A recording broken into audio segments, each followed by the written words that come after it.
Diwali is a festival of lights and happiness. Shri Ramchandra की घर वापसी को दिया जला करके मनाया जाता था और आज के समय में a lot of things have changed, technological dimensions have evolved, लेकिन इसके दरमियान भी हमारे तरीके थोड़े से अलग हो गए हैं। पर अभी भी हम उसको उसी ज़ील के साथ, उसी उत्साह के साथ में फेस्टिवल को मनाते हैं। ट्रेडिशनल जो लैम्प्स हैं, दिया की जगह कई सारे घरों में लाइट्स ने ले ली हुई है, अलग अलग तरीके की लाइट्स हैं, बट जो स्पिरिट है और जो एसेंस है इस पर्टिकुलर फेस्टिवल का वो वही है। बट आज हम यहाँ पर दिवाली की हमारी सोसाइटी के अंदर में बात नहीं करने आए हैं, रादर एक ऐसी ट्राइब की बात करने आए हैं नॉर्थ इंडिया में, जो कि दिवाली के दिन खुशियाँ मनाने की जगह, लाइट्स को जलाने की जगह क्या करती है, रोशनी की जगह पर अंधेरा करके रहती है और खुशियों की जगह मोर्निंग यानी कि शोक को व्यक्त करती है। नमस्कार, मेरा नाम उत्कर्ष सिंह, स्टडी IQIS के इस वीडियो में आप सभी का स्वागत है। यस, मैं बात कर रहा हूँ थारू ट्राइब की। उत्तराखंड, जो कि देवभूमि भी कहा जाता है, उत्तराखंड के रीजन में एक ट्राइब देखने को मिलती है जिसका नाम है थारू ट्राइब। ठीक है ना। अपार्ट फ्रॉम उत्तराखंड, ये उत्तर प्रदेश और नेपाल के भी कुछ हिस्सों में आपको देखने को मिलते हैं और रीजन के हिसाब से अलग अलग जगहों में, अलग अलग क्षेत्रों में इनके कस्टम्स के बीच में भी थोड़ा बहुत डिफरेंसेस आपको देखने को मिलता है। थारू की ट्राइब की खास बात क्या है कि जहां पर दिवाली के दिन सारे देश, हर एक जो समाज है वो क्या कर रहा है, उत्साह और हर्ष के साथ में इस त्योहार को मना रहा है, दीपक जला रहा है, लाइट्स को वहां पर जला रहा है। ये लोग इंश्योर करते हैं कि सारी की सारी लाइट्स इस दिन में, ऑयल लैंप्स या कुछ भी है, उनको वहां पर ना जलाया जाए। ठीक है, या फिर जो जल रहे हैं उनको बुझाया जाए, या इवन कई बार ये अपने घरों में चूल्हे जो होते हैं उसको भी नहीं जलाते हैं, because they believe that firing of the hearth, यानी कि जब चूल्हों को आप जला रहे हो तो उससे भी प्रकाश हो रहा है, तो वो मॉर्निंग के लिए अच्छा नहीं, यानी कि जब शोक को आप व्यक्त कर रहे हो तो उसमें वो भी नहीं होना चाहिए। तो कई बार खाना भी नहीं बनता है इस दिवाली के अवसर के ऊपर। अच्छा, रीजन क्या है इसका दिवाली के दिन इस तरीके के शोक को मनाने का? श्री रामचंद्र की वापसी हो रही है, लोग हर्ष में हैं, तो यहाँ पर क्या है, इसके दो तरीके के रीजंस पाए गए हैं। एक तो फोकलोर से जुड़ा हुआ आपको देखने को मिलता है रीजन जो आपका है, ठीक है ना, यानी कि किंवदंतियों से, किस्सों कहानियों से जो चीजें आई हैं वो एक है, और एक जो एथनोग्राफिक वर्क के ऊपर यहाँ पर देखा गया है। तो एकेडमिशियंस ने जब यहाँ पर रिसर्च की तो उनका यहाँ पर मानना है कि ये सोसाइटी इस दिन को रिजर्व करती है अपने एंसेस्टर्स को एक तरीके से याद करने के लिए, ठीक है ना, और उनकी आत्माओं की लिए और उनके डिपार्चर के लिए यहाँ पर ये क्या कर रहे हैं, मोर्न कर रहे हैं, शोक को यहाँ पर मना रहे होते हैं। अक्सर इस मोर्निंग के अंदर में कई बार ये एक डॉल को प्रिपेयर करते हैं और इस डॉल को टाइटली रैप करते हैं कपड़े के साथ, और फिर उसको वहां पर जलाया जा रहा होता है as part of this morning ritual, as part of this morning ritual. तो बिल्कुल ही अलग तरीके का कस्टम है। अच्छा, इसके अलावा आप देखोगे तो कुछ जो फोकलोर हैं वो ये भी कहते हैं कि ये ट्राइब अपने आप को रावण के साथ में जोड़ करके देखती है। ठीक है, रावण के डिसेंट के साथ में जोड़ करके देखती है। तो रावण की जो यहाँ पर एक हार है, रावण की जो मृत्यु है, उसका ये अफसोस प्रकट कर रही है। बट जो एथनोग्राफिक रिकॉर्ड है वो इस तरीके के फोकलोर के साथ में संबंध नहीं रखते हैं।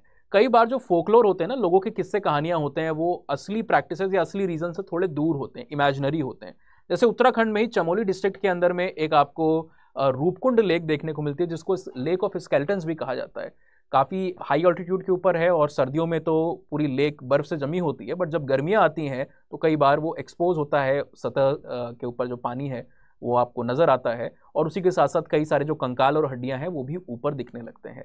तो ये एक मिस्ट्री का वजह रहा है लोगों के लिए। जो लोकल मान्यता है वो कहते हैं कि भाई नंदा देवी के दर्शन करने के लिए एक राजा और उनकी पूरी टोली, कई सारे लोग आ रहे थे, लेकिन अपने, आप कह सकते हो, अहंकार में वो इतने चूर थे या लग्जरी में इतने ज़्यादा चूर थे कि उन्होंने कई तरीके की अभद्र हरकतें की, जिससे नंदा देवी जो है वो जाहिर सी बात है उनको क्रोधित हुई और हेल स्टॉर्म आसमान से बरसे, ठीक है ना, और उन सब की वहीं पे डेथ हो गई, और ये स्केलेटन जो है उन्हीं के स्केलेटन से।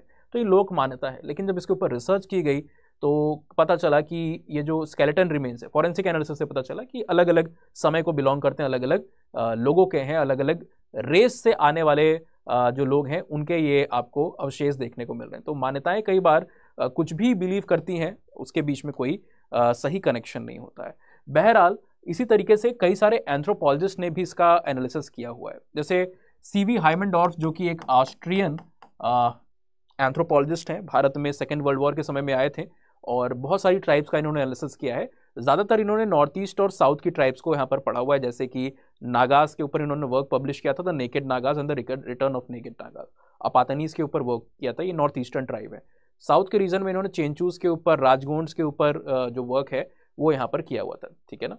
और इन्होंने इस एनालिसिस में, अपने एनालिसिस में बताया कि कई बार ये जो इस तरीके की प्रैक्टिस है इसको रेजिस्टेंस टू एकल्चरेशन या एसिमिलेशन के प्रयासों के तौर पर देखा जाना चाहिए। जो एंथ्रोपोलॉजी से जुड़े हुए बच्चे हैं वो इन दोनों शब्दों को समझते होंगे। एकल्चरेशन, एसिमिलेशन क्या है?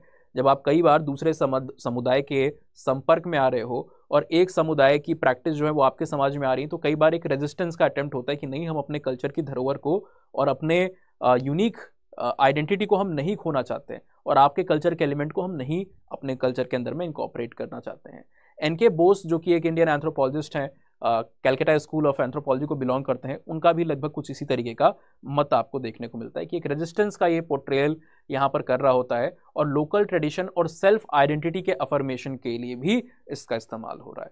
तो फोकलोर, एथनोग्राफिक रियलिटीज़ और स्कॉलर्स के जो मत हैं वो तीनों अलग अलग डायरेक्शन के अंदर में देखने को मिलते हैं। बट बहरहाल भारत की जो समाज है, भारत का जो कल्चर है वो इतना डाइवर्स है कि ऐसी कई सारी प्रैक्टिस हैं।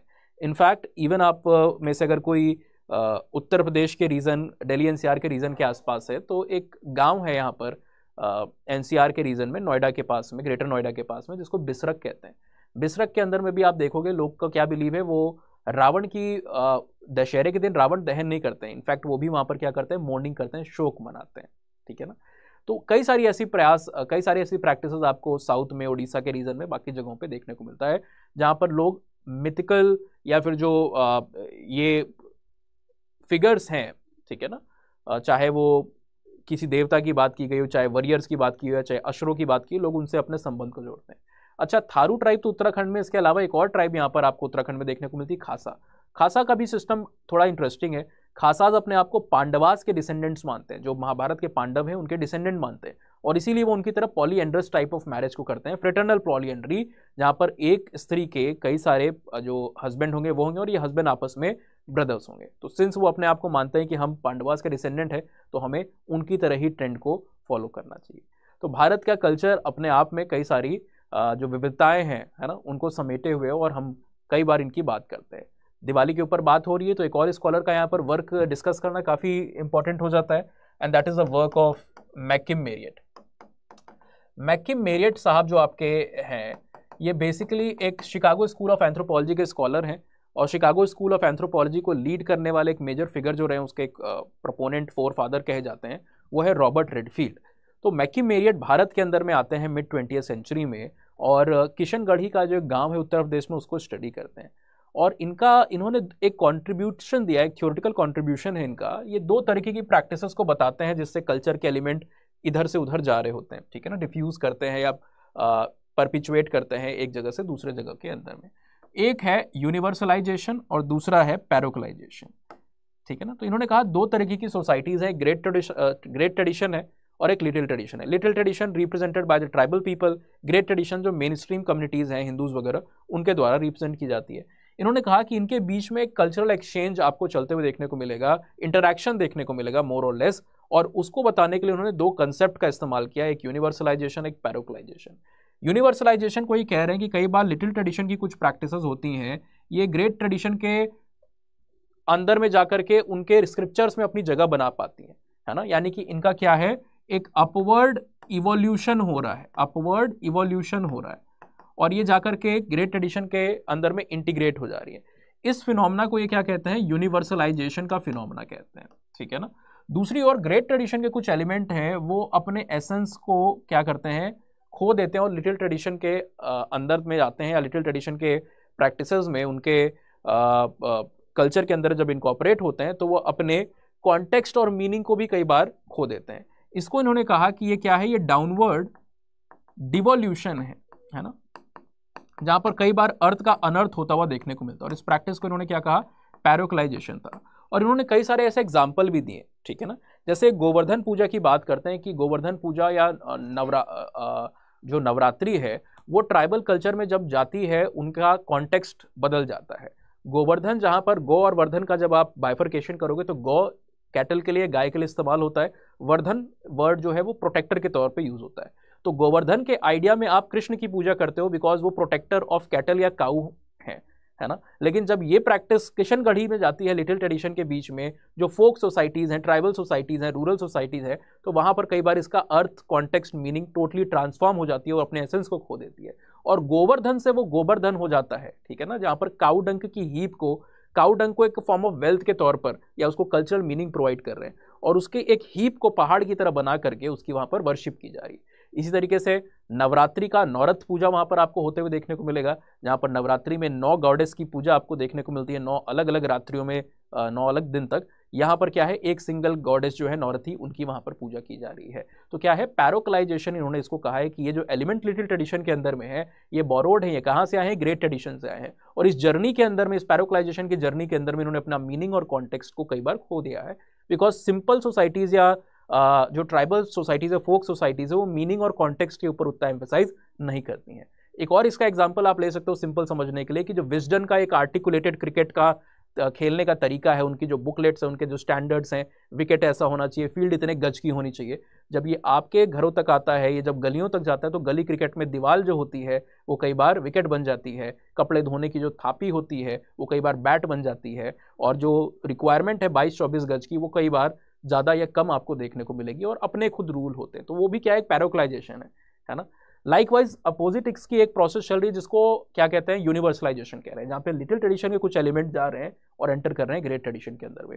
इन्होंने इसका एग्जांपल देते हुए 2 प्रैक्टिस की बात की है, जिसीलिए ये पूरी कहानी किस लिए बताई गई, यहाँ पर आने के लिए 2 चीज़ें उन्होंने बताई। एक सालूनों की बात यहाँ पर इन्होंने की, और साथ ही साथ में लक्ष्मी पूजा की जो यहाँ पर बात करते हैं। कहते हैं कि देखिए, ट्राइबल सोसाइटीज़ के अंदर में, सिंपल सोसाइटीज़ के अंदर में सौरती पूजा एक आपको देखने को मिलती है।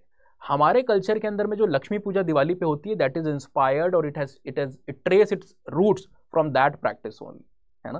कि हमारे यहाँ लक्ष्मी पूजा, क्योंकि किसी भी ओरिजिनल स्क्रिप्चर्स को आप देखते हो, सांस्कृतिक टेक्स्ट को आप देखते हो, हमारे जो क्लासिकल सोर्सेज है वहाँ पर मेंशन नहीं है, ये चीज़ तो बाद में आकर के इनकॉर्पोरेट हुई है ना। तो ये कहते हैं कि इसके जो रूट्स है, वो रूट्स कहाँ से जुड़े हैं, ये रूट्स आपके जुड़े हुए हैं इन्हीं के साथ में, ये रूट्स आपके जुड़े हुए हैं इन्हीं के साथ में, लोकल कल्चर में। और इसी तरीके से रक्षाबंधन को भी कहते हैं कि ट्राइबल्स में सालूनों का एक फेस्टिवल होता है, उससे हमने इसको डिराइव किया हुआ है। तो ऐसे ही दिवाली के और अलग अलग फेस्टिवल्स, कल्चर के जो एलिमेंट्स हैं, उसको एंथ्रोपोलॉजी के माध्यम से समझना एक अलग ही एक्सपीरियंस होता है।